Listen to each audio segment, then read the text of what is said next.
দূর না ধরার তামা মনি মুক্তার পান্না হীরায় সোনা দানা হয় না তাহার দাম। আল্লাহু কি যে মধুর না। আসসালামু আলাইকুম ওয়া রাহমাতুল্লাহি ওয়া বারাকাতুহু। বিসমিল্লাহির রহমানির রহিম। নাহমাদুহু ওয়া নুসাল্লি ওয়া নুসাল্লিমু আলা হাবিবিহিল কারীম, আম্মা বাদ।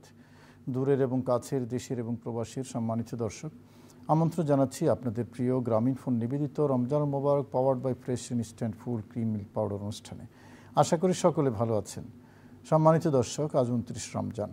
আল্লাহ পাক রব্বুল আলামিন আহকামুল হাকিমিনের অশেষ মেহেরবানি, আল্লাহ আমাদেরকে এই মাহে রমাদানে সিয়াম সাধনা করার তৌফিক এবং সুযোগ দিয়েছেন। শুধু দর্শক, আজ যদি চাঁদ উঠে তাহলে আগামীকাল পবিত্র ঈদ উল ফিতর। সেজন্য সবাইকে চ্যানেলের পক্ষ থেকে, আমাদের অনুষ্ঠানের পক্ষ থেকে অগ্রিম ঈদ মোবারক জানাচ্ছি। সবাইকে ঈদ মোবারক। শুধু দর্শক, আজকে আমরা ঈদ উল ফিতরের একেবারে সন্নিকটে এসে আমরা ইনশাল্লাহ আপনাদের প্রশ্ন নেব এবং আলোচনাও হবে। আজ আমাদের স্টুডিওতে আমন্ত্রিত হয়ে উপস্থিত হয়েছেন আপনাদের অত্যন্ত পরিচিত মুখ বিশিষ্ট মিডিয়া ব্যক্তিত্ব, ঢাকা দারুন নাজাত সিদ্দিকিয়া কামিল মাদ্রাসার সুযোগ্য মুহাদ্দিস আল্লামা মুফতি ওসমান গনি সালিহ আছেন আমাদের সাথে। আসসালামু আলাইকুম ওয়া রাহমাতুল্লাহ। ওয়ালাইকুম আসসালাম ওয়া রাহমাতুল্লাহ। কেমন আছেন? জি আলহামদুলিল্লাহ ওয়া শুকরিল্লাহ। আলহামদুলিল্লাহ। আমরা একটা টেলিফোন আছে, টেলিফোনটা নিয়ে আলোচনা শুরু করি। আসসালামু আলাইকুম ওয়া রাহমাতুল্লাহি ওয়া বারাকাতুহু। ওয়ালাইকুম আসসালাম। হুজুর, আমি ঢাকা থেকে বলছি। হুজুর, আমি বলছিলাম রমজান মাসে বিভিন্ন মসজিদে খতম তারাবি হয়েছে। এখন হাতের শেখকে ভালো লোককেও হারিয়ে দিয়েছে, খারাপ লোককেও দিয়েছে। যারা খারাপ লোক তারা যখন আল্লাহর টাকা দিয়েছে, তার কর্তৃপক্ষের বাধ্য হয়ে বলতে হয় কোরআন আপনার জন্য সুপারিশ করবে, বিনা শুনে জান্নাতের ফয়সালা হয়ে যাবে। কিন্তু এই কথা শুনে তাদের কাজ করার সাহস বেড়ে যায়। কারণ কি করে এগুলো বন্ধ করা যায়? আপনি কি বুঝতে পেরেছেন কিছু? আমরা প্রশ্নটা বুঝতে পারিনি। আপনার হাদিয়া দিয়েছে এতটুকু একটু স্পষ্ট করে বলতে হবে। আমি আবার বলি, বিভিন্ন মসজিদে খতম তারাবি হয়েছে। সমাজে যারা খারাপ লোক, দুর্নীতিবাজ, তারাও হাজার টাকা হাদিয়া দিয়েছে। এখন তাদেরকে শোনানো হয়েছে এই কোরআন আপনার জন্য সুপারিশ করবে, হাফেজ সাহেব আপনার জন্য সুপারিশ করবে। এই কথা শোনার পরে তাদের কাজ করার সাহস আরো বেড়ে যায়। শুধু তাদের টাকা নেওয়া বন্ধ করা উচিত। এই ব্যাপারে আপনাদের মতামত বলবেন?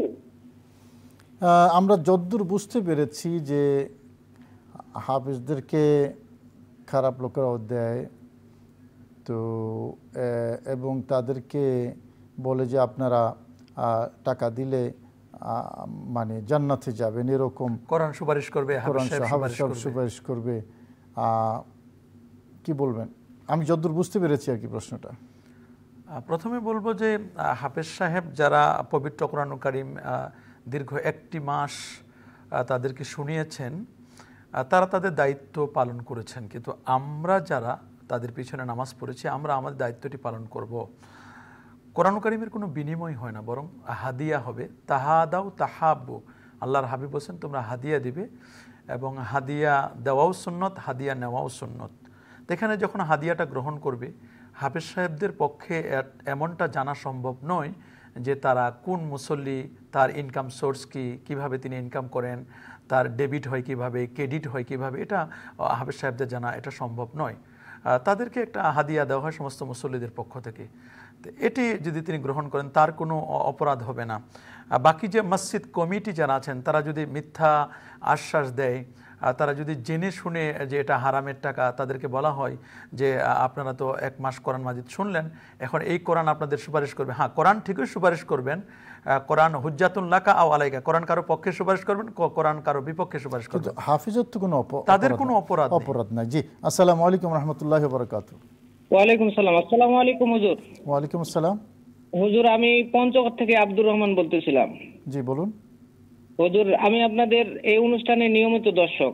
জি। যে গত কয়েকদিন আগে ঢাকা বিশ্ববিদ্যালয়ে আব্দুল্লাহ আল মারুফ স্যার বলেছেন বাংলাদেশ ছাড়া পুরো আরব বিশ্বে একই দিনে আর কি রোজা এবং ঈদ মেনে একই দিনে আমরা রাখবো।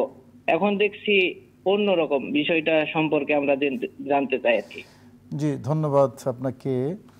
যে ওই অনুষ্ঠানে আমিও ছিলাম, আমি অবশ্য ওনার সাথে দ্বিমত করেছিলাম তখন, যে মুফতি ওসমান গনি সালিহি উনি দাবি করেছিলেন যে ওআইসির সিদ্ধান্ত মেনে বাংলাদেশ, পাকিস্তান এবং ইন্ডিয়া ছাড়া বাকি পুরো আরব বিশ্ব একই দিনে, আরব বিশ্ব না সারা বিশ্ব একই দিনে ঈদ করে একই দিনে রোজা করে, এরকম একটা দাবি করেছেন আর কি, এবং এটা সবাই মেনে নিয়েছে ওআইসির সিদ্ধান্ত। কিন্তু তখন আমি দ্বিমত করেছিলাম সেটা, যে না, এটা হয় না। তো এবারও কিন্তু একই চিত্র দেখলাম।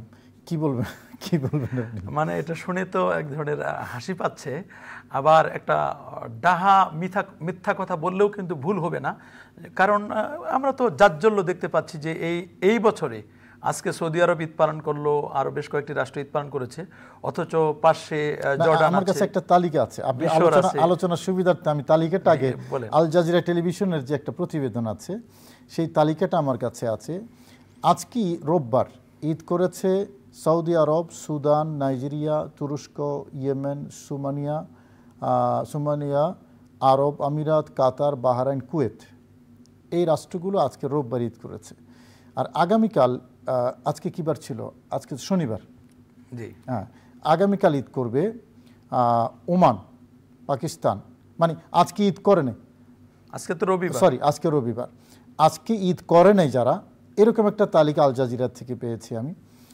ওমান আরব দেশের অন্তর্ভুক্ত, পাকিস্তান, জর্দান, ইরাক, মিশর কিন্তু করে নেই, আজকে ঈদ করে নেই, লিবিয়া, তিউনিশিয়া, মরক্কো তো একবারে পশ্চিমের রাষ্ট্র, আলজেরিয়া, অস্ট্রেলিয়া, এই আলজেরিয়া পর্যন্ত আল জাজিরা রিপোর্ট আমি পেয়েছি। অস্ট্রেলিয়াটা আমি অন্য সোর্সে পেয়েছি। তাহলে ওমান, পাকিস্তান, জর্দান, ইরাক, মিশর, লিবিয়া, তিউনিশিয়া, মরক্কো, আলজেরিয়া, এই রাষ্ট্রগুলো কিন্তু আজকে ঈদ করে। এছাড়া পৃথিবীর বৃহত্তম মুসলিম রাষ্ট্র যেটা ইন্দোনেশিয়া, হ্যাঁ রাইট, তারাও কিন্তু ঈদ করে নাই। করে নাই না? আচ্ছা, ওই তথ্যটা আমার কাছে অবশ্য আসে নাই।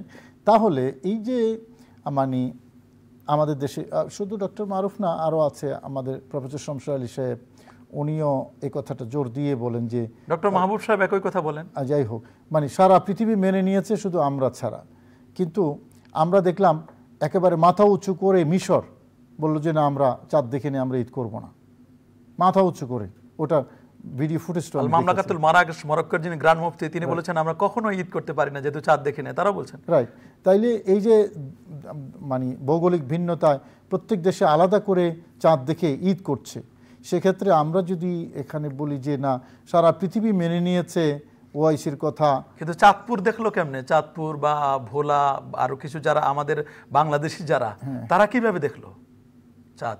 ওই সৌদি আরবকে ফলো করেছে। হ্যাঁ, এখন সৌদি আরবের পশ্চিমত মরক্কো, মগরিবি যেটা আর কি, তো সেখানে তো আরো আগে দেখা যাওয়ার কথা। আর খোদ সৌদি আরব তো মানে অন্য, এখন কিন্তু চাঁদ কিন্তু অনেক জায়গায় পাওয়া যায়, ফেসবুকেও চাঁদ পাওয়া যায়, গুগলে চাঁদ পাওয়া যায়। এখন চাঁদ কোনটা দেখছে এটাও, যদিও সৌদি আরবের বিশ্ব সূত্রে পাওয়া গেছে যে না, তারা চাঁদ দেখেছেন, এখন চাঁদ দেখা নিয়েও কিন্তু অনেক ধোঁয়াশার মধ্যে আছে। হ্যাঁ, খোদ আরব বিশ্বের মধ্যে সমালোচনা হচ্ছে এটা নিয়ে। এটাতে সমালোচনা শুধু আমরা এখানে বসে করছি তা কিন্তু না, বড় বড় ইসলামিক স্কলাররা তারাও কিন্তু এটা নিয়ে আলোচনা করতেছেন। এবং ডক্টর মারুফ সাহেবের যে বক্তব্যটি, এটা সম্পূর্ণ অসত্য তথ্য বলে আমরা প্রমাণিত হচ্ছে। এবং এর আগেও সারা ওয়ার্ল্ডে 3 দিন ঈদ হয়েছে, এ প্রমাণ আছে। এবছরও হওয়ার সম্ভাবনা রয়েছে 3 দিন। যদি বাংলাদেশে আজকে চাঁদ দেখা না যায়, তা নিঃসন্দেহে আগামীকাল ঈদ হচ্ছে না। রাইট, হ্যাঁ, তাহলে সৌদি আরব কোনো একদিন আগামীকাল করবে, মিশর, জর্ডান, তিউনিসিয়া এরা করবে, তারপর বাংলাদেশ করবে পরের দিন। যাই হোক, আমরা ডক্টর মারুফের আলোচনা না আনি, আমরা বাস্তবতা যেটা পেয়েছি, বাস্তবতা হলো যে কথাটা দাবি করা হয় যে ওআইসির সিদ্ধান্ত সারা পৃথিবী মেনে নিয়েছে, এই দাবিটা অমূলক। এই দাবিটা শুধু দর্শক, আসলে আমরা এই কথাটাই বলি সারা অনুষ্ঠান জুড়ে, সবসময় সে কথাই আমরা বলছি যে এই দাবিটা সত্য না, এটা একটা অসত্য দাবি। আমাদের বাংলাদেশে মিডিয়া প্রচার করা হয় যে ওআইসির বোর্ডের মধ্যে সিদ্ধান্ত হয়েছে এবং সবাই মেনে নিয়েছে। সিদ্ধান্ত হয়েছে কি না এটা আমি জানি না। কিন্তু সবাই মেনে নিয়েছে এ কথাটা অসত্য। সবাই যে মেনে নেয় নাই, এবং সকলেই প্রত্যেকটা দেশ আলাদা করে তারা চাঁদ দেখে ঈদ করছে, চাঁদ দেখে রোজা রাখছে, এটা হলো রিয়েলিটি, এটা হলো বাস্তবতা। সুতরাং আমরা সৌমু লিরুয়াতিহি ও আফতিরু লিরুয়াতিহি, এই যে প্রত্যেক দেশে আলাদা করে চাঁদ দেখে ঈদ করার বিষয়টা, এটা একটা রিয়েলিটি, এটা একটা বাস্তবতা। আরব বিশ্বের মধ্যে একেবারে সৌদি আরবের পাশাপাশি যে দেশগুলো আছে, মিশর একটা বৃহত্তর মুসলিম দেশ এবং আল আজহার বিশ্ববিদ্যালয়ের মতো বিদ্যাপীঠ সেখানে আছে, পৃথিবীর মানে সর্বোচ্চ মানের স্কলার, ইসলামিক স্কলাররা সেখানে আছেন। তো তারা মাথা উঁচু করে বললেন যে না, আমরা চাঁদ দেখি নাই সেজন্য ঈদ করব না। এ কথা বলেন নাই যে সৌদি আরব দেখেছে বা ওয়াইসি সিদ্ধান্ত আছে পৃথিবীর কোথাও দেখা গেলে সবাইকে মেনে নিতে হবে, এ কথা বলেন নাই। কিন্তু তারা বলেছেন যে আমরা চাঁদ দেখিনি, সুতরাং আমরা। এই বক্তব্যটি আমাদের বাংলাদেশের যারা মুফতি, যারা এরকম বলছেন, ওআইসির নামে অসত্য তথ্য দিচ্ছেন, তারা কি এই ফতোয়াটা তারা জানে না? এদের উদ্দেশ্য কি মানে ঐক্য প্রতিষ্ঠা করা নাকি বিশৃঙ্খলা করা? আজকে বাংলাদেশে চাঁদপুরে এক দেশ, কিছু অঞ্চলে, গাজীপুরের কিছু মানুষ, অমুক অঞ্চলে কিছু মানুষ, এই যে বিচ্ছিন্নভাবে ঈদ করছে, এটা তো আমি মনে করি ঐক্য না, বরং অনৈক্যের দিকে ঠেলে দিচ্ছে। তাই যারা ঐক্যবদ্ধ হওয়ার জন্য চেষ্টা করতেছে, তো ঐক্যবদ্ধ করতে গিয়ে যদি অনৈক্য হয়, তাহলে এই ঐক্যের কি মূল্য আছে? আপনি কি বলবেন? আর যে কথাটা আমরা সবসময় বলে থাকি যে মানে একটা লোকাল প্র্যাকটিস আছে, সেই লোকাল প্র্যাকটিসটা নট অনলি বাংলাদেশ, সারা পৃথিবীতে আছে। তো একই তো ফিকহ ফতোয়ার কিতাবের একটা গুরুত্বপূর্ণ শক্তিশালী তথ্য আছে যে লোকাল চাঁদ দেখে ঈদ করা, লোকাল চাঁদ থেকে ইফতার করা। আবার কারণ চাঁদের উদয় অস্ত সব দেশে কিন্তু একসাথে হয় না, এটা ভিন্ন ভিন্ন সময়ে হয়, এটাও খোদাই কুদরত। এরপরে আপনার একটা লোকাল প্র্যাকটিস আছে, সব কিছু মিলে এই মানে অসত্য তথ্য দিয়ে জগাখিচুড়ি করা, এটা খুবই দুঃখজনক। যাই হোক দর্শক, এবছর আবার প্রমাণিত হলো যে না, প্রত্যেক দেশ আলাদা করে তাদের সিদ্ধান্ত নেয় এবং তারা সিদ্ধান্ত নিতে স্বাধীন। আসসালামু আলাইকুম ওয়া রাহমাতুল্লাহি ওয়া বারাকাতুহু। আসসালামু আলাইকুম। ওয়া আলাইকুম আসসালাম। আমি একটা প্রশ্ন করতে চাইছিলাম, দুইটা প্রশ্ন ছিল হুজুর। জি। মসজিদের পক্ষে রাস্তায় মাইক নিয়ে কালেকশন করা আমাদের ধর্মের দৃষ্টিতে হুজুর কত দূর এটা সম্মতি দেয় আর কি? এটা একটা আমার কন্ট্রাডিকশন। আবার একটু বলেন, একটু জোরে বলেন। ওই যে মসজিদকে কেন্দ্র করে মসজিদের কালেকশনের জন্য রাস্তায় মাইক নিয়ে কালেকশন করা হয়, এটা কি ধর্মের দৃষ্টিতে? আপনি বুঝতে পেরেছেন? আচ্ছা, প্রশ্নটা নিয়েছি আমরা। আরেকটা আছে হুজুর, জি 2 নম্বর আরেকটা আছে হুজুর, যে বিষয়ে আলোচনা করছিলেন কালকে 6 জন আমরা এক জায়গায় ছিলাম সন্ধ্যাবেলায়। তো একজন তাদের মধ্যে বলল আমাদের মধ্যে যে তাহলে সবে কদর কয়টা হবে? সবে কদর কি আল্লাহ 2টা দিবে কি 3টা দিবে? ওকে, এই নিয়ে একটু যদি প্লিজ একটু বলতেন হুজুর, ভালো। ঠিক আছে, অনেক শুকরিয়া। জি। ওনার প্রথম প্রশ্ন ছিল যে মসজিদের কথা বলে মাইক দিয়ে রাস্তায় চাঁদা কালেকশন করা। আমরা বলবো এটা ইসলামের বিউটি নয়, ইসলামের সৌন্দর্য এটা নয়, বরং ইসলামের সৌন্দর্য হচ্ছে যারা ডোনার আছে তাদের কাছ থেকে, তারাই ডোনেট করবে, তাদের কাছ থেকে অর্থ সংগ্রহ করে মসজিদ করবে এবং মসজিদ করতে গিয়ে হালাল উপার্জন থেকে মসজিদটি করতে হবে। এছাড়াও মসজিদের অস্তিত্বও নাই, এমনও আছে যে মাইক নিয়ে কালেকশন হচ্ছে, অনেকে বাসে কালেকশন করতেছে। অনেক সময় দেখা যায় যে বিভিন্ন জায়গায় এরকম আমরা গাড়ি যখন একটু থামানো হয় তখন বিভিন্ন পয়েন্টে পয়েন্টে এরকম মসজিদের রিসিট নিয়ে তারা কালেকশন করছে। আদৌ মসজিদ আছে কিনা এটা বড় কঠিন। এটা কিন্তু ইসলামকে এক ধরনের কুলুষিত করছে। আমি মনে করি ইসলামের সৌন্দর্য খাটো করা, ইসলামকে খাটো করা, এভাবে মাইক দিয়ে মানে ভিক্ষাবৃত্তির মতো মসজিদের জন্য, শুধু মসজিদের কালেকশন না, মাহফিলের কালেকশন করাটাও আমার কাছে এটা শোভনীয় নয় এবং ইসলামের সৌন্দর্য এটা নয়। এভাবে ওপেন কালেকশন করা এটা তো অসুন্দর দেখায়, এটা অসুন্দর দেখায়। জি, আসসালামু আলাইকুম ওয়া রাহমাতুল্লাহি ওয়া বারাকাতুহু। ওয়ালাইকুম আসসালাম হুজুর, প্রথমে ধন্যবাদ জানাচ্ছি চ্যানেল আইকে হুজুর। সেই ছোটবেলা থেকে চ্যানেলের অনুষ্ঠান আমি দেখি এবং রমজান মাসেও মন দিয়ে আমি চ্যানেলের অনুষ্ঠান দেখি। রমজান মুবারক আগে নুর ইসলাম ফারুকীকেও দেখতাম, ওনাকে মিস করে আল্লাহ থেকে জান্নাত নসিব করুক। এবং আপনাকেও দেখি হুজুর, আমি সারা রমজান আপনাদের অনুষ্ঠান দেখেছি, প্রশ্ন করেছি, আপনার উত্তর দিয়েছেন আন্তরিকভাবে হুজুর। প্রশ্ন একটা রাখতে চাচ্ছিলাম হুজুর। জি বলুন। প্রশ্ন হচ্ছে হুজুর, আমি জানি হচ্ছে ঈদ ভালো তো সারা বছর ভালো, আর ঈদ খারাপ তো সারা বছর খারাপ, এইটা কি ঠিক? তারপর ওকে, যে প্রশ্নটা পেয়ে গেছে অবশ্য, আপনি ধন্যবাদ যে আপনি সবসময় আমাদের অনুষ্ঠান দেখেন। শবে কদর আমরা একটু আগে যে কথাটা বলেছিলাম, তাহলে শবে কদর কতদিন হবে, এটা হলো ওনার কনফিউশন। আসলে আমরা সবসময় বলে থাকি যেটা লোকাল টাইম অনুযায়ী, আমি বাংলাদেশে আমার যখন যেটা রমজান কারিমের শেষ দশকের বেজর রাতসমূহ যখন আমি পাবো, তখন আমি লাইলাতুল কদর অন্বেষণ করব, আল্লাহ তাআলা আমাকে দান করবেন।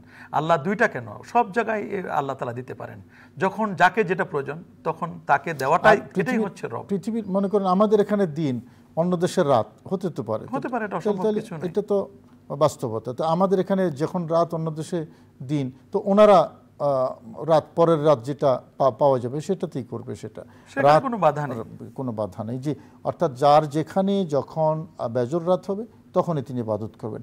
ঈদ ভালো তো সারা বছর ভালো, এরকম কোনো কথা না, এগুলো কুসংস্কার, এগুলো এটা শরিয়া সম্মত কোনো বক্তব্য নয়, বরং খাইরিহি ওয়া শাররি মিনাল্লাহি তাআলা, ভালো এবং মন্দ এটি আল্লাহর পক্ষ থেকে আসে। আমি যদি কোনো ভালো কাজ করি তাহলে এটার জাযা বা প্রতিদান আমি পাবো, আমি যদি কোনো অন্যায় করি সেটার প্রতিদানও কিন্তু আমি পাবো।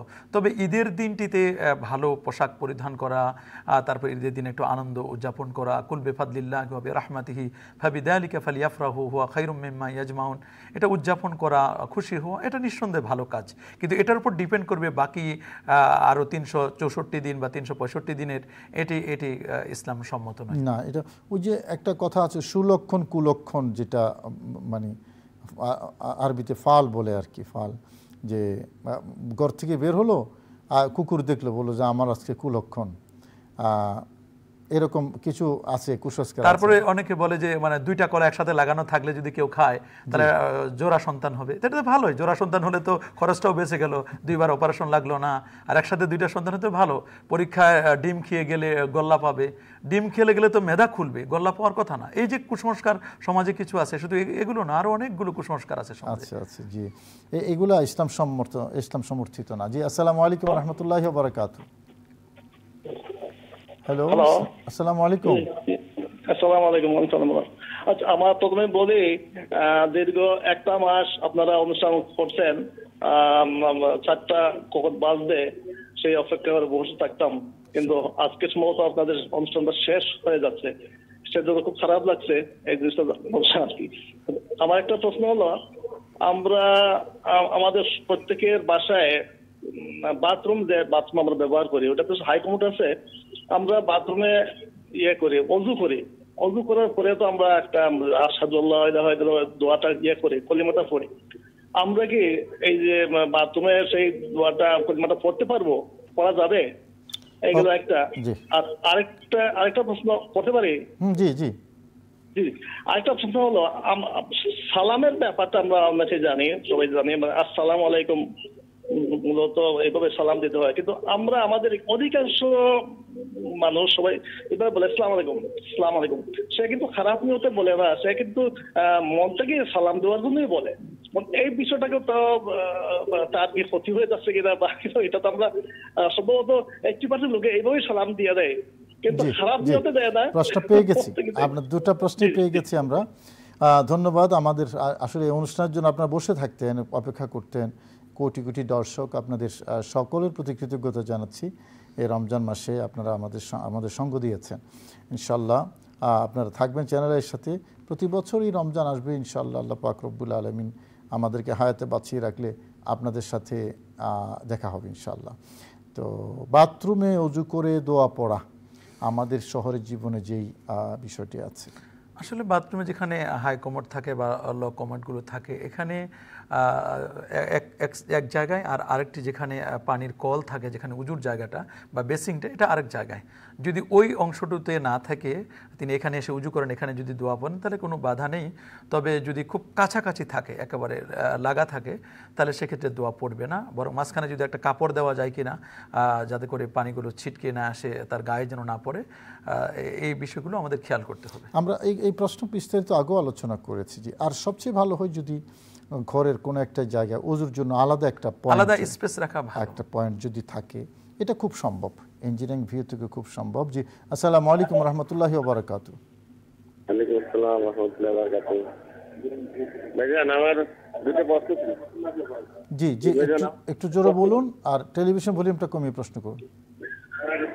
জি, আমি বড় স্টেশন চাঁদপুর থেকে মোহাম্মদ আব্দুল বারেক বলছি। জি, তার নামাজটা কি সুন্নত না নফল? কি জিনিস আবার বলুন? তাহাজ্জুদ নামাজ কি সুন্নত না তাহাজ্জুদ, নফল? জি জি তাহাজ্জুদ নামাজ এটা কি নফল না সুন্নত? জি, পেয়ে গেছি প্রশ্ন। আর আছে? জি, আর আরেকটা প্রশ্ন হলো, জি আমার আরেকটা প্রশ্ন হলো যে আমি আমার চারিদিকে ওয়াহাবি খারিজিদের মসজিদ, ওই মসজিদে নামাজ না পড়ে আমি প্রায় সব মসজিদে আমার ফরজ নামাজগুলি আমি ঘরে পড়ি। আর জুমার নামাজও একটু সুন্নতি জামা মসজিদ আছে ওইখানে একটু দূরে, ওইখানে পড়ি। এখন আমার ঘরে নামাজ পড়ে এটা কি হবে না হবে না? ওকে, জি আমরা দুইটা প্রশ্নই পেয়ে গেলাম। অধিকাংশ মানুষ আসসালামু আলাইকুমের জায়গায় আসসালামু আলাইকুম বলে, এই একটা রোগ। এটি তো একটা রোগেই বলবো, এবং এটা আমাদের উচ্চারণটা ঠিক না হওয়ার কারণে এমনটি হয়। তা আসসালামু আলাইকুম মানে হলো তোমাদের মৃত্যু বর্ষিত হোক। রসুল আকরাম সাল্লাল্লাহু আলাইহি ওয়াসাল্লামকে ইহুদিরা এইভাবে ক্রিটিসাইজ করতো, নবীর জন্য বদদোয়া করতো। তো রসুল আকরাম সাল্লাল্লাহু আলাইহি ওয়াসাল্লাম তাদেরকে শিখাই দিলেন যে এইভাবে বলবা না। রসুল তাদের জবাব দিয়ে বলতে শুধু ওয়ালাইকুম, মানে তোমরা আমার মৃত্যু কামনা করছো, তোমাদেরও মৃত্যু হোক। তো এটা একবার আয়েশা সিদ্দিকা রাদিয়াল্লাহু তাআলা আনহা তিনি মানে খুব রেগে গিয়েছিলেন। রসুল আকরাম সাল্লাল্লাহু আলাইহি ওয়াসাল্লাম তখন বলছেন ইন্নাল্লাহা ইউহিব্বুর রিফকা, তুমি একটু কোমল হও, আল্লাহ কোমলতাকে পছন্দ করেন। নিয়ম হচ্ছে যে আসসালামু আলাইকুম, যিনি সালাম দিবেন তিনি এতটুকুন বলবেন আসসালামু আলাইকুম, যিনি জবাব দেবেন তিনি বলবেন ওয়ালাইকুম আসসালাম ওয়া রাহমাতুল্লাহ। আর তিনি যদি বলেন যে আসসালামু আলাইকুম ওয়া রাহমাতুল্লাহ, তাহলে যিনি জবাব দেবেন তারা একটু বাড়ায় বলবেন আসসালামু আলাইকুম ওয়া রাহমাতুল্লাহি ওয়া বারাকাতুহু। কারণ কোরআনের নির্দেশ ওয়াইজা হুইয়িতুম বিতাহিয়াতিন ফাহাইয়ু বিআহসানা মিনহা আও রুদ্দুহা, যে তোমরা একটু বাড়াই দিবে। তো উনি যদি একেবারে বলেন যে আসসালামু আলাইকুম ওয়া রাহমাতুল্লাহি ওয়া বারাকাতুহু ওয়া মাগফিরাতুহু ওয়া নাজাতুহু ওয়া জান্নাতুহু, মানে আর স্পেস নাই, দেওয়ালে একেবারে ঠেকে গেছে। তা আমি আর যে তার জন্য একটু অতিরিক্ত দোয়া করব, দোয়া করার জায়গাটা কিন্তু নাই।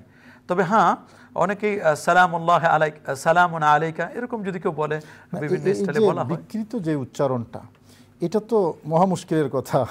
যেখানে শান্তির জন্য দোয়া করার কথা সেখানে মৃত্যু কামনা করা হয়। তো শুধু দর্শক আমরা এতটুকুই বলবো যে আমরা এটা একটা শব্দ মাত্র, পৃথিবীর কত ভাষা, কত শব্দ, লক্ষ লক্ষ শব্দ আমরা উচ্চারণ শুদ্ধ করে শিখি এবং বলি। এই একজন আরেকজনকে অভিবাদন জানাবো, এতটা কৃপণতা কেন? আসসালামু আলাইকুম এতটুকু বলার জায়গা আসসালামু আলাইকুম, এটা ফ্যাশনেবল না। এগুলো রাজনৈতিক সালাম, তারপরে কিছু আছে মানে ভোটের সালাম, সালাম আলাইকুম, ভোটের টুপি আছে, ভোটের নামাজ আছে, ভোটের সালামও আছে। এগুলো আমরা রাজনৈতিক সালামে যাব না। আমরা ইসলামের যে সালাম, ইসলামের যে বিউটি, সৌন্দর্য, একজন ব্যক্তি একজন ব্যক্তিকে অন্য মুসলিম অন্য ধর্মের যারা তার গুড মর্নিং তো বলছে তোমার শুভ সকাল, অত বলছে সে বলছে শুভ সকাল হবে কেমনে, আমার তো সকালে মা মারা গেছে, আমার সকালটা তো শুভ হয় নাই। আর যে বলছে গুড আফটারনুন, বলছে আমার ভাই হসপিটালে অসুস্থ। কিন্তু সালাম এটা এমন একটা ইসলামের একটা মেসেজ যে আসসালামু আলাইকুম রহমতুল্লাহ। মাও যদি মারা যায়, বাবাও মারা যায়, আত্মীয় স্বজনকে অসুস্থ থাকে, তবুও সেখানে শান্তি দরকার এবং রহমত দরকার। এই জন্য এই সালামটা এটা পিসফুল, এটার মতো মানে কোনো তুলনাই হয় না ইসলামের এই সুন্দর। সুতরাং এইটা আমরা যাতে শুদ্ধভাবে শিখি এবং শুদ্ধভাবে বলি, ফ্যাশন যাতে না করি। আসসালামু আলাইকুম রহমতুল্লাহি ওয়া বারাকাতুহু। আসসালামু আলাইকুম। ওয়া আলাইকুম আসসালাম। মাসুম কুমিল্লা ধর্মপুর থেকে। ঈদ মোবারক। ঈদ মোবারক। আমার প্রশ্ন, দলিল কোরআন থেকে সূরা ইব্রাহিম আয়াত নম্বর 1 অধ্যায় 14, সূরা ইব্রাহিম আয়াত নম্বর 1, এই আয়াতে কোরআন বলতেছে আমি আল্লাহ মোহাম্মদ সাল্লাল্লাহু আলাইহি সাল্লামের উপর কোরআন পাঠিয়েছি যাতে মোহাম্মদ সাল্লাল্লাহু আলাইহি সাল্লাম মানুষকে অন্ধকার থেকে আলোর পথে আনতে পারে। আমি আল্লাহ কোরআন পাঠিয়েছি মোহাম্মদ সাল্লাল্লাহু আলাইহি সাল্লামের উপর যাতে মোহাম্মদ সাল্লাল্লাহু আলাইহি সাল্লাম মানুষকে অন্ধকার থেকে আলোর পথে আনতে পারে। সূরা ইব্রাহিম আয়াত নম্বর 1, এর মানে কি? কোরআন আমাদেরকে কি বলতেছে? আসসালামু আলাইকুম। ওয়া আলাইকুম সালাম। তাহাজ্জুদের নামাজ নফল না সুন্নত? আর তিনি ফরজ নামাজগুলো মসজিদ আছে কিন্তু ঘরে পড়েন। প্রথম কথা হচ্ছে তাহাজ্জুদের নামাজ এটি নফল, এটা যদি ফিকহের পরিভাষায় বলি। আর এমনি হাদিসের পরিভাষায় সুন্নত বলা যায়। তবে রাসূলের জন্য এটা অব্লিগেটরি ছিল, ফরজ ছিল। ফাতাহাজ্জাত বিহি নাফিলাতাল লাক আসা আইয়াবাসাকা রাব্বুকা মাকামা মাহমুদা। আমাদের জন্য এটা সুন্নাহ নফলের অন্তর্ভুক্ত। সুন্নতে জায়েদা যেটা, এটাই নফল। এটা পারিভাষিকভাবে স্ট্যাটাস নফল, স্ট্যাটাস হচ্ছে নফল। নবীজি পড়েছেন সেই হিসেবে সুন্নাহ বলা হয় থাকে। আর মসজিদ আছে কিন্তু উনি ফরজ নামাজগুলো সবসময় ঘরে পড়েন। ফরজ নামাজ ঘরে পড়তে পারেন যদি অসুস্থ হন, মসজিদে যেতে পারেন না, মাজুর হন, তাহলে। এছাড়া সুস্থ মস্তিষ্কের মানুষ, তার জন্য মসজিদে গিয়ে জামাতের সাথে নামাজ আদায় করা, এটা হচ্ছে তার জন্য আদায় কামেল হবে। যদি তিনি একা একা পড়েন তাহলে এটা আদায় হবে, তবে অসম্পূর্ণ আদা হবে, কারণ নামাজ ফরজ হয়েছে জামাতের সাথে। এই জন্য হানাফি মাযহাব মতে জামাতে উপস্থিত হওয়া এটা সুন্নতে মুআক্কাদা, আর হাম্বলি মাযহাব এটা ওয়াজিব বলা হয়েছে। কোনো মাযহাবে এটাকে ফরজও বলা হয়েছে, এমন গুরুত্ব দিয়েছেন তারা। তো এই জন্য জামাতের সাথে আদায় করা, এটা অনেকে না বুঝে এমনটা করছে। কিন্তু অনেকে মনে করছে যে না, আমি বাসায় পড়তেছি, সমস্যা কি? না, বাসায় পড়লে এটা আদায় হবে, কিন্তু অসম্পূর্ণ আদায়। আমি মনে করব যে না, অবশ্যই। তবে সবসময় অভ্যাসটা তো আরো খারাপ, যদি সবসময় বাসায় পড়ে বিনা কারণে, তাহলে তো এটা তো আরো মারাত্মক জিনিস। মারাত্মক মানে এভাবে মানে গুনাহ করতে করতে করতে গুনাহটাকে গুনাহ মনেই করছে না মানুষ। জি দর্শক, আর রাসূল করিম সাল্লাল্লাহু আলাইহি ওয়াসাল্লামের একটা হাদিস শরীফ আছে যে আমার মনে চায় তাদের ঘর বাড়িগুলো আমি জ্বালিয়ে দিই আগুন দিয়ে, কিন্তু ওখানে আমি শুধু জ্বালাচ্ছি না, এই কারণে ছোট ছোট শিশুরা আছে এবং বোনেরা আছে, মানে মা বোনেরা। তাহলে এটা দ্বারা আরেকটা বিষয় বোঝা যায় যে মা বোনদের জায়গা কিন্তু কারো বুয়ুতিন না। খায়রু মাসাজিদিন নিসা, নারীদের উত্তম জায়গা, নামাজের জায়গা হচ্ছে তাদের ঘরের ভিতরে, মসজিদ নয়। তো মসজিদে আনার জন্য যারা আমার পাগল পারা হচ্ছে, হয়তো বা কিছু দান বেশি পড়বে, অর্থের বিনিময়ে অর্থটা একটু বেশি পাবো, এইটাকে কন্ট্রোল করতে না পেরে নারীদেরকে মসজিদমুখী করার জন্য ব্যস্ত হয়ে গেছি আমরা। এটা উদ্দেশ্য শুধু এইটুকুই, আর অন্য কোনো উদ্দেশ্য নেই। রাসূল যেখানে বলছেন খায়রু মাসাজিদিন নিসা কারু বুয়ুতিহিন্না, তাদের ঘরটাই হচ্ছে তাদের নিরিবিলি নিকুঞ্জ পরিবেশে, এটাই হচ্ছে উত্তম জায়গা নামাজের। রাসূলের চেয়ে আমরা বেশি বোঝার চেষ্টা করছি। জি, আসসালামু আলাইকুম ওয়া রাহমাতুল্লাহি ওয়া বারাকাতুহু। ওয়ালাইকুম আসসালাম। আসসালামু আলাইকুম ওয়া রাহমাতুল্লাহি ওয়া বারাকাতুহু। ওয়া আলাইকুম আসসালাম।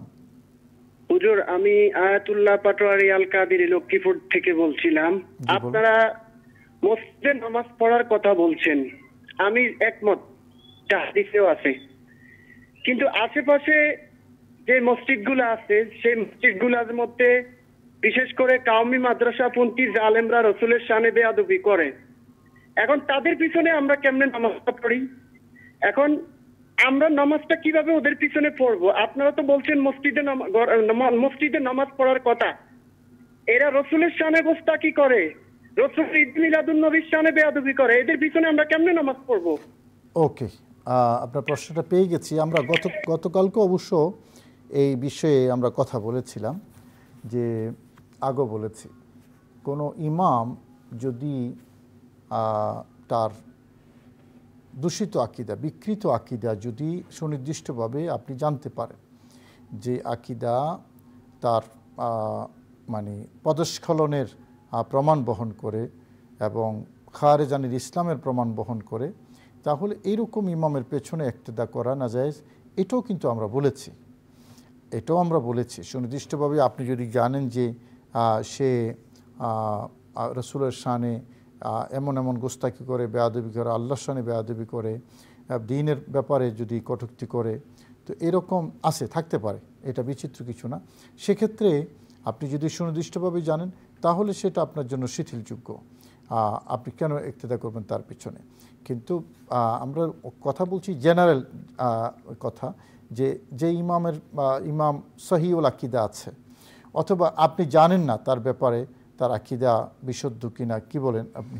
আমি বলবো এত এক্সট্রিম হওয়া ঠিক নয়। যে ভাই প্রশ্ন করেছেন, আমাদের আয়াতুল্লাহ ভাই, উনি সবসময় প্রশ্ন করেন, আর গোরামিও আমাদেরকে ছেড়ে দিতে হবে। অনেক সময় মনে করি যে আমি যে আকিদা পোষণ করি বা আমি যে আমলগুলো করি, আমার আমলটা ইমাম করে না, এই জন্য ইমামের পিছনে নামাজ পড়বো না, এটা এর এক ধরনের গোরামি। কিন্তু কারণ এমনও হতে পারে সব আমার মতো হবে, সবাই আমার পীরের মুরিদ হবে, সবাই আমার দরবারের মুরিদ হবে, এমনটা কিন্তু নয়। অন্য দরবারের মুরিদ হয়েও বা অন্য বিষয়গুলো আমল করেও তিনি ভালো হতে পারেন, এটা অসম্ভব কিছু নয়। হয়তো বা মনে করেন একটা মুস্তাহাব বিষয়, আমি ঈদে মিলাদুন্নবী পালন করি বা মিলাদ শরীফ আমি পড়ি, আরেকজন হয়তো বা কোনো কারণে উনি মিলাদ পড়েন না, এই জন্য ওনার পিছনে নামাজ পড়বেন না, এরকম কিছু মানুষ কিন্তু রয়েছে। হ্যাঁ, তিনি যদি এটাকে অপছন্দ করেন বা তিনি যদি এটাকে ডিনাই করেন, কটাক্ষ করেন, সেটা ভিন্ন কথা। কিন্তু সব আমার মতোই হতে হবে, আমি যেভাবে করি আমি সেম টু সেম আরেক ইমাম এরকম হবে, না হলে আমি তার পিছনে নামাজ পড়ব না, এটা এক ধরনের গোরামি। তো এই গোরামিকে উপেক্ষা করে সবাইকে একটু ব্রড মাইন্ড হতে হবে। আল্লাহ নবী কিন্তু ন্যারো মাইন্ড ছিলেন না, আল্লাহ নবী কিন্তু ব্রড মাইন্ড ছিলেন, এবং নবী পাক সাল্লাল্লাহু আলাইহি ওয়াসাল্লামের ইসলামটা কিন্তু অনেক বিশাল, ওয়াইড স্পেস রয়েছে। আমরা শুধু আমি যেটা করছি আরেক ইমাম কেন আমারটা করছে না, এটাকে মনে করে তাকে বাতিল বলে দিলাম, এই কথা কিন্তু সঠিক নয়। জি, আসসালামু আলাইকুম ওয়া রাহমাতুল্লাহি ওয়া বারাকাতুহু। ওয়ালাইকুম সালাম ওয়া রাহমাতুল্লাহি ওয়া বারাকাতুহু। হুজুর, আমি ধরমপাড়া সুনামগঞ্জ থেকে ইনুস বলছিলাম। জি, আমার 3টে প্রশ্ন হুজুর। প্রথম প্রশ্ন হলো রাসূল সাল্লাল্লাহু আলাইহি ওয়াসাল্লাম 2 ঈদের সালাতে প্রথম রাকাতে কিরাতের পূর্বে 7 তাকবীর এবং শেষ রাকাতে কিরাতের পূর্বে 5 তাকবীর বলতেন, আমরা কেন 6 তাকবীর বলি? ওকে। আর 2 নম্বর প্রশ্ন হলো রাসূল সাল্লাল্লাহু আলাইহি ওয়াসাল্লাম ঈদুল ফিতর এবং ঈদুল আজহার দিনে একটি লাঠি সহ বের হতেন, লাঠিটি মাটিতে পুঁতে দিতেন এবং তা সম্মুখে রেখে সালাত আদায় করতেন, কেন? দ্বিতীয় প্রশ্নটা আবার বলুন। দ্বিতীয় প্রশ্নটা রাসূল সাল্লাল্লাহু আলাইহি ওয়াসাল্লাম ঈদুল ফিতর এবং ঈদুল আজহার দিনে একটি লাঠি সহ বের হতেন। আচ্ছা, লাঠিটি মাটিতে পুঁতে দিতেন এবং তা সম্মুখে রেখে সালাত আদায় করতেন, কেন? ওকে। আরেকটা প্রশ্ন হুজুর, রাসূল সাল্লাল্লাহু আলাইহি ওয়াসাল্লাম বলেছেন সর্বোত্তম সিয়াম হলো আমার ভাই দাউদ আলাইহিস সালামের সিয়াম, কেন? জি, ধন্যবাদ আপনাকে। শুধু দর্শক, আপনারা দেখছেন গ্রামীণ ফোন নিবেদিত রমজানুল মুবারক powered by Fresh instant full cream milk powder অনুষ্ঠানের পর্যায়ে আমরা ছোট বিরতিতে যাব। কিছুক্ষণের মধ্যে আবার অনুষ্ঠানে ফিরবো। আশা করি সকলে আমাদের সাথেই থাকবেন। আল্লাহু কি যে মধুর নাম। সম্মানিত দর্শক, বিরতির পর আবারও সবাইকে স্বাগত জানাচ্ছি আপনাদের প্রিয় গ্রামীণ ফোন নিবেদিত রমজানুল মোবারক powered by fresh instant full cream milk powder অনুষ্ঠানে। আশা করি সকলে আছেন আমাদের সাথে। বিরতিতে যাওয়ার আগে 2টি প্রশ্ন আমাদের হাতে ছিল। 7 তাকবীর এবং 5 তাকবীর প্রথম রাকাতে, এরকম একটা বর্ণনার কথা বললেন। আমরা 3 তাকবীর করি, এটা একটা। আরেকটা, নবীজি নামাজ পড়ানোর সময় হাতে লাঠি নিয়ে নামাজ পড়াতেন এবং নামাজ শেষে সেটাকে মাটিতে পুঁতে রাখতেন বলে তিনি দাবি করেছেন। প্রথম কথা হচ্ছে যে আমাদের ভাই তিনি যে দলিলটি দিলেন যে রাসূল আকরাম সাল্লাল্লাহু আলাইহি ওয়াসাল্লাম ঈদুল ফিতর এবং ঈদুল আজহায় তিনি প্রথম রাকাতে 7 তাকবীর পড়তেন এবং দ্বিতীয় রাকাতে 5 তাকবীর পড়তেন। 12 তাকবীরের যে হাদিসটি, এখানে একজন রাবি আছেন, বিখ্যাত রাবি কাসির ইবনে আবদুল্লাহ, তিনি দুর্বল রাবি, এ কারণে হাদিসটিকে ওলামায়ে কেরাম গ্রহণ করে না। এটা হুজ্জাত হবে না দলিল হিসেবে, এটা তিরমিজির হাদিস হলেও। আর অপরদিকে আমরা বলতে পারি যে 6 তাকবীরে হানাফিগণ যে দলিলটি দিয়ে থাকেন, এটি মারফু হাদিস রয়েছে। হযরতে সাঈদ ইবনুল আস সাআলা আবু মুসা আল আশআরিয়া, হযরত আবু মুসা আল আশআরিকে জিজ্ঞেস করলেন, ও হুযায়ফাত আল ইয়ামান, এবং হুযায়ফাত আল ইয়ামানকেও জিজ্ঞেস করলেন যে কাইফা কানা রাসূলুল্লাহ সাল্লাল্লাহু আলাইহি ওয়াসাল্লাম ইউকাব্বিরু ফিল আদহা ওয়াল ফিতর, যে আল্লাহ নবী ঈদুল আজহা এবং ঈদুল ফিতরে কিভাবে তাকবীর দিতেন। ফাকাল আবু মুসা আল আশআরি, আবু মুসা আল আশআরি বললেন যে কানা ইউকাব্বিরু 4 তাকবীরা আলাল জানাইজ, আল্লাহ নবী তিনি ঈদুল ফিতর এবং ঈদুল আজহায় জানাজার নামাজের মতো প্রথম তাকবীরে তিনি 4 তাকবীর দিতেন। তার মানে প্রথম তাকবীরটি হচ্ছে তাকবীরে তাহরিমা এবং অতিরিক্ত 3টি তাকবীর দিতেন, এটা প্রথম রাকাতে। আর দ্বিতীয় তাকবীরে ঠিক সেম, তিনি অতিরিক্ত 3টি তাকবীর দিতেন এবং আরেকটি রুকুর তাকবীর দিতেন। এই মোট 4 8টি তাকবীর। 8টির মধ্যে 2টো তাকবীর হচ্ছে, একটি হলো তাকবীরে তাহরিমা, আরেকটা হচ্ছে রুকু, আর বাকি 6টি তাকবীর অতিরিক্ত তাকবীর। এই যে 6টি তাকবীর, আবু মুসা আল আশআরি বলেন যে কুনতু কাব্বিরু ফিল বাসরা, আমি যখন বসরার গভর্নর ছিলাম তখনও কিন্তু সেম টু সেম আমি এইভাবে নামাজ আদায় করতাম। এবং এই হাদিসটির ব্যাপারে ওলামায়ে কেরামের যে বক্তব্য, ইমাম নিমাবী রহমতুল্লাহ তিনি বলেছেন হাদিসটি হাসান এবং সহিহ হাদিস, শেখ আলবানী বলেছেন হাদিসটি হাসান এবং সহিহ, এবং এই পৃথিবীর তাবৎ মুহাদ্দিস বলেছেন হাদিসটি হাসান এবং সহিহ হাদিস। সুতরাং মারফু হাদিস রয়েছে, এই মর্মে আমরা হাদিসটি পেশ করলাম। ওনারা 192টি হাদিস, 192টি হাদিস আমরা সনদের বিবেচনায় দেখলাম, আলোচনায় দেখছি যে 192টি হাদিসের একটি হাদিসও টিকে না, প্রত্যেকটি হাদিস দুর্বল। অথচ হানাফিদের সহিহ হাদিস হয়েছে, এবং আব্দুল্লাহ ইবনে মাসউদ রাদিয়াল্লাহু আনহু, হযরত হুযায়ফা রাদিয়াল্লাহু আনহু, হযরত আবু মুসা আল আশআরি রাদিয়াল্লাহু আনহু এবং বিখ্যাত তাবী যারা, সবার এই আমল ছিল। বসরা কুফাতে একই আমল করতেন, তবে অন্য ইমামদের বক্তব্য ভিন্ন থাকতে পারে। হানাফি মাযহাব মতে ঈদের নামাজের অতিরিক্ত তাকবীর হচ্ছে 6 তাকবীর, এবং এটা সহিহ হাদিস দ্বারা প্রমাণিত, মারফু হাদিস দ্বারা। ওকে। আর লাঠির যে বিষয়টি, লাঠি নিয়ে নবীজি, লাঠির ব্যাপারে অনেক হাদিস রয়েছে, বিশেষ করে সুনান আবি দাউদের মধ্যে হাদিস রয়েছে, কিন্তু আমরা বলবো যে হানাফি মাযহাব মতে বিনা প্রয়োজনে লাঠি ব্যবহার করার কোনো প্রয়োজন নেই, মাকরু বলা হয়েছে হানাফি মাযহাব মতে। জি, ওটা আছে, হাদিসে আছে। জি, আসসালামু আলাইকুম ওয়া রাহমাতুল্লাহি ওয়া বারাকাতুহু। আসসালামু আলাইকুম ওয়া রাহমাতুল্লাহি ওয়া বারাকাতুহু। ওয়া আলাইকুম আসসালাম ওয়া রাহমাতুল্লাহি ওয়া বারাকাতুহু। হুজুর, আমি আপনাদের ছোট্ট মেয়ে রাবেয়া আক্তার আসমা। হ্যাঁ, রাবেয়া আক্তার, হ্যাঁ বলো বলো, আমি শুনছি। হ্যাঁ হ্যাঁ হ্যাঁ হুজুর, আমার প্রশ্ন হচ্ছে যারা মন্দির পাহারা দেয় তারা কিভাবে মাজার ভাঙে এবং মাজারের মধ্যে আক্রমণ করে? জি, এটা কোরআন হাদিসের কথা জায়েজ আছে? এই বিষয়ে উত্তর দিবেন। জি, বুঝতে পেরেছি রাবেয়া। তোমার ওয়ালাইকুম আসসালাম, আমাদের ছোট্ট সোনামণি রাবেয়া, খুব শুক্রিয়া, অনেক ধন্যবাদ তোমাকে। তুমি প্রশ্ন করেছো, কিন্তু তুমি ছোট হলো, প্রশ্নটা কিন্তু ছোট না, প্রশ্নটা তো অনেক বড়। যারা মন্দির পাহারা দেয়, মাজার ভাঙে। জি, প্রথমে মামুনের জন্য আমরা দোয়া করি, আল্লাহ তাআলা তাকে কবুল করুন, মঞ্জুর করুন, আল্লাহ তাআলা তাকে ভালো আলেমা, হাফেজা, তাহেরা আল্লাহ বানায় দিন। ছোট্ট সোনামণি প্রশ্ন করেছেন, আর তার প্রশ্নটি আসলে অসাধারণ প্রশ্ন। ছোট হলে প্রশ্নটা আসলে অনেক ব্রড মাইন্ড নিয়ে উনি প্রশ্ন করেছেন। সত্যি যারা মন্দির পাহারা দেয় অথচ মাজার ভাঙ্গে, এটি রেজাল্ট তারা পেয়ে যাচ্ছে। অবশ্য আল্লাহ তাআলা তাদেরকে দেখাই দিয়েছেন যে তোমরা যারা মাজারের বিরুদ্ধে কথা বলো, তো তোমরা মাজারে থাকার যোগ্যতা তোমাদের নেই, বরং তোমরা ওই মন্দিরের কাছেই থাকবে। মন্দির পাহারা দিচ্ছে তারা, মন্দিরের সাথেই তাদের অনেক কি আর বলবো এদেরকে, যাকে যেখানে মানায় আল্লাহ তাআলা তাকে সেখানে সেট করে দিয়েছেন। তবে মাজার ভাঙ্গা এটা নিঃসন্দেহ একটি গর্হিত এবং অন্যায় কাজ। আল্লাহর হাবিব সাল্লাল্লাহু আলাইহি ওয়াসাল্লাম, পাহারা দেওয়ার কোনো দলিল আছে কিনা বলেন তো সাধারণ পাবলিকের? মন্দির পাহারা দিতে পারবে, শর্ত আছে। যদি এমন হয়, এটা তো পুলিশে দেবে না, এটা তো পুলিশ দিবে, কিন্তু যখন পুলিশ থাকবে না, সেনাবাহিনী থাকবে না, দেশের কোনো আইন কানুন থাকবে না, আমাদের সংখ্যালঘু যারা, তারা যদি কোনো নিরাপত্তাহীনতায় ভোগে, তখন তাদের আলিহাগুলো বা তাদের তারা যেগুলো আর্চনা করে, তাদের এগুলো পাহারা দেওয়ার ব্যাপারে বলা হয়েছে যে মুসলমান এত ব্রড মাইন্ডেড, তারা অন্য ধর্মের প্রতি যে তাদের সহিষ্ণু ভাব রয়েছে, অন্য ধর্মের প্রতি তারা কখনো আঘাত করে না, তখন তারা মন্দির পাহারা দিতে পারবে। এই সিচুয়েশন তো নেই, সেনাবাহিনী আছে দেশে, দেশের গভর্নমেন্ট আছে, তারা পাহারা দিবে। সেখানে তাদেরকে ওভারটেক করে তারা মন্দির পাহারা দিতে চায় কেন? তার মানে আল্লাহর ওলিদের তাদের কাছে ভালো লাগে না, মানে তাদের ওইখানে ভালো লাগে। এটা মূলত আল্লাহ পাক রব্বুল আলামিন যাকে যেখানে সেট আপ দেওয়া দরকার, সারা জীবন ওলিয়া উলিয়াদের বিরোধিতা করেছে, সারা জীবন আউলিয়া কিরামদের ব্যাপারে দুশমনী করেছেন, এবং আল্লাহর হাবিব তো বলে দিয়েছেন যে মান আদা লিল্লাহি ওয়ালিয়ান ফাকাদ আযানতু বিল হারব। এটা হাদিসে কুদসি আল্লাহ বলেন, যারা আল্লাহর ওলিদের বিরুদ্ধে মানে শত্রুতা করে, আল্লাহ তাআলা তাদের বিরুদ্ধে যুদ্ধ ঘোষণা করবেন। যুদ্ধটা এটাই, তাদের যুদ্ধ তো এটাই, তারা এখন ওই ইসের সাথে, মন্দিরের সাথে যুদ্ধ করতেছে। আসলে এটা খুবই আফসোসের ব্যাপার যে যারা যে হাতে মন্দির পাহারা দিল সে হাতে মাজার ভাঙলো, কি রেজাল্ট কি দাঁড়ালো?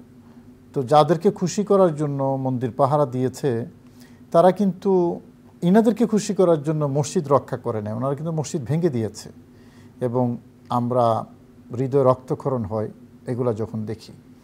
এক কথায় আমরা বলবো, এই বর্তমান সিচুয়েশনে এই ব্যক্তিদের দ্বারা মন্দির পাহারা দেয় ইসলামের শরীয়তে হারাম, একবার নির্ভেজাল হারাম।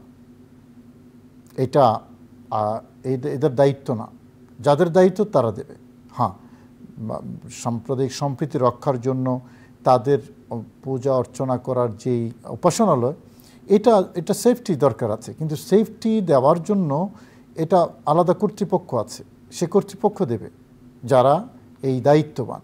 কিন্তু আমি তো না, এটা আমার কাজ না, আমার দায়িত্ব না।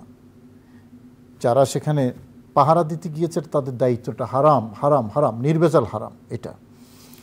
আর মাজার ভাঙ্গা, যেটা তো আমাদের মুফতি ওসমান গনি সালি সাহেব বললেন, এটা একটা গর্হিত কাজ।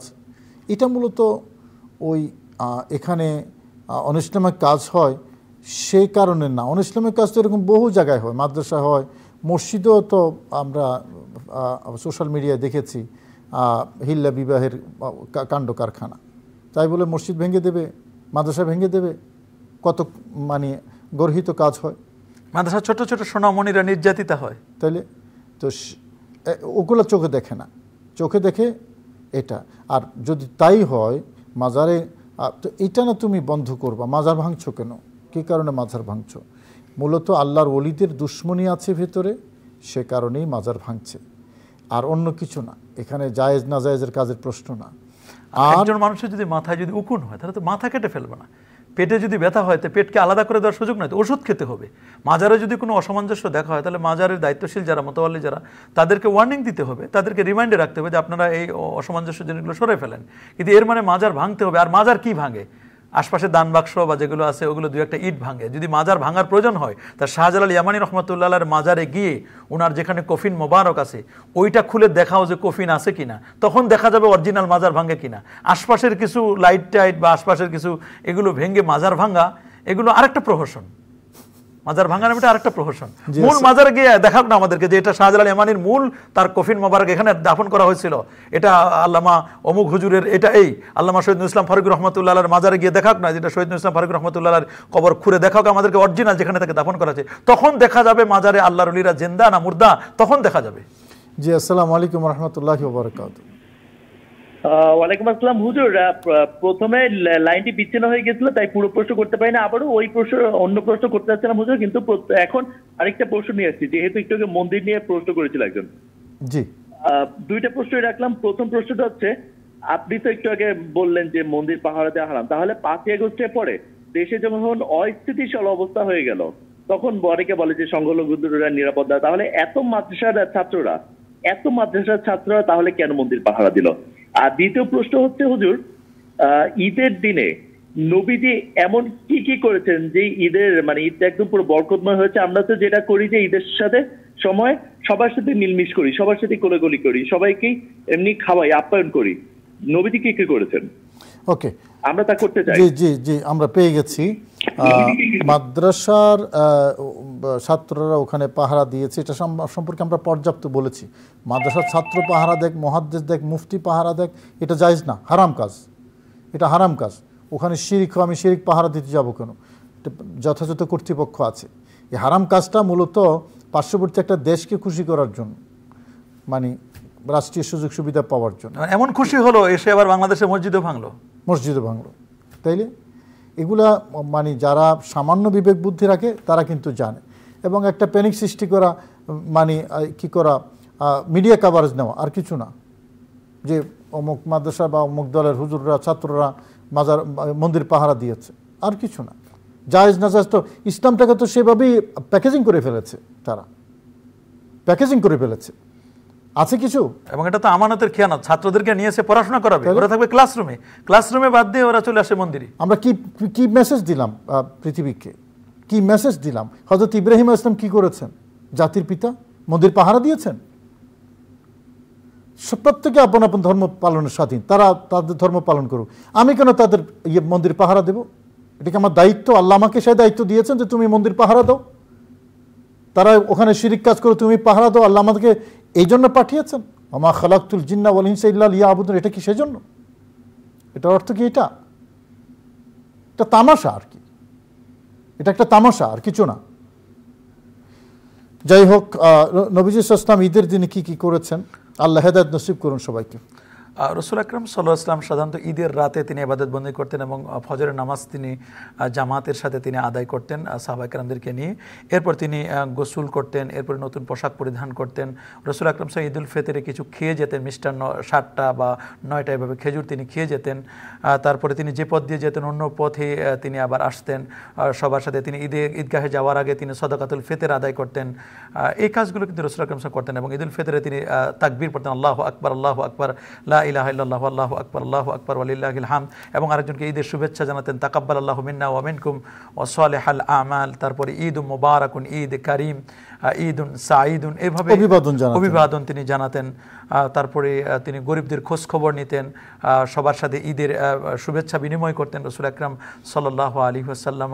এবং তিনি ঈদগাহে তিনি কান্নাকাটি করতেন যেন এই দীর্ঘ একটি মাস যে সিয়াম সাধনা করেছেন সেটা যেন আল্লাহ কবুল করে নেন। আপনাকে অনেক ধন্যবাদ। শুধু দর্শক, আমরা আগেই বলেছিলাম আজকে যদি চাঁদ দেখা যায় তাহলে আগামীকাল পবিত্র ঈদুল ফিতর, তার মানে আজকে আমাদের এই অনুষ্ঠান শেষ যদি চাঁদ দেখা যায়, এবং একই সাথে এর রমজান মাসের সিয়াম সাধনাও আজকে শেষ যদি চাঁদ দেখা যায়। সেই জন্য আমরা আজকে শেষ অনুষ্ঠান কল্পনা করেই আসুন, যারা দেশ বিদেশে আমাদের সাথে ছিলেন, যুক্ত ছিলেন এবং আমাদের স্পন্সর করেছেন, আমাদেরকে সঙ্গ দিয়েছেন, আমাদের দর্শক হিসাবে আমাদেরকে সম্মানিত করেছেন, চ্যানেলকে সম্মানিত করেছেন, আমরা সবার জন্য একটু আল্লাহর দরবারে দোয়া করি। আল্লাহুম্মা আমিন। আল্লাহুম্মা আমিন।